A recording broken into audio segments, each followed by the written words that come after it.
The best sports book of 2021 is another inside story of the New England Patriots, their dynasty, focusing on Tom Brady, Bill Belichick, and Robert Kraft. Meticulously reported and, best of all, hard to put down. Please welcome the author of It's Better to Be Feared, Seth Wickersham.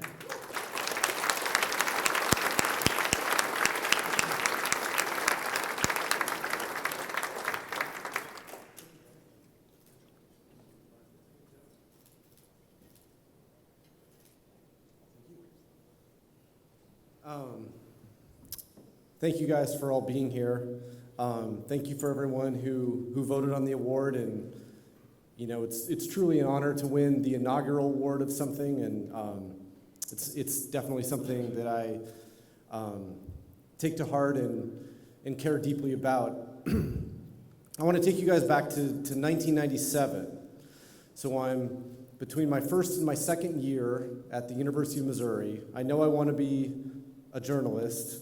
Now, how I'm going to be a journalist, I'm not quite sure. I'm spending the summer in Anchorage, Alaska, where I grew up, interning during the day at the Anchorage Daily News newspaper and at night at the CBS affiliate, hoping that, I might be able to, somehow do this for a living. And in 1997, the internet obviously existed, but it wasn't the same. There was no social media. So I would constantly ask myself, how am I in, a 20-year-old in Anchorage, Alaska, going to ever make it in this field? And one night at the TV station, I saw a blue book on the desk of one of the anchors, and it was the directory for the National Sports Writers and Sports Broadcasters Association.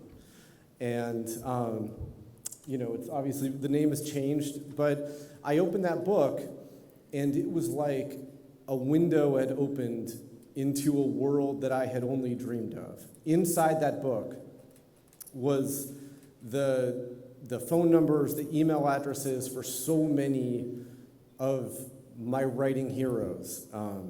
Rick Tellender at the Chicago Sun-Times, Rick Riley at Sports Illustrated, Michael Wilbon at the Washington Post, Bob Ryan at the Boston Globe, Dan Shaughnessy at the Boston Globe, Bill Roden.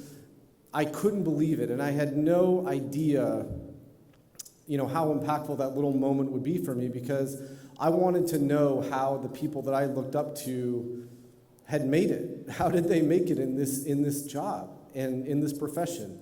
And I remember I went to the Xerox machine and I made copies of pages out of that book.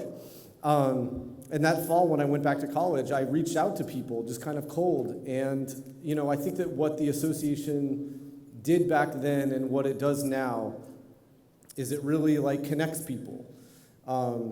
There's obviously easier ways to get in touch with people nowadays than going to the Xerox machine and photocopying a directory.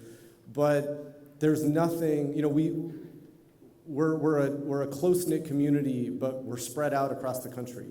And events like this make something that feels very vast a little bit smaller. And there's just nothing cooler than meeting, people that you look up to, and meeting, the next generation of people who are going to help this profession not only be at its best, but evolve. It's a true honor to win this award. I'd like to, my bosses at ESPN have been terrific over the course of my entire career there.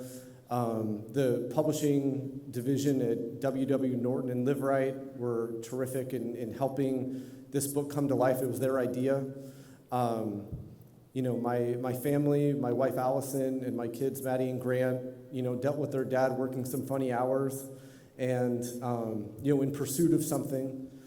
And, most of all, I just want to thank Dave and everyone who voted, for this book to be Book of the Year, because it's a little bit of a blessing and a curse, because it's my first book.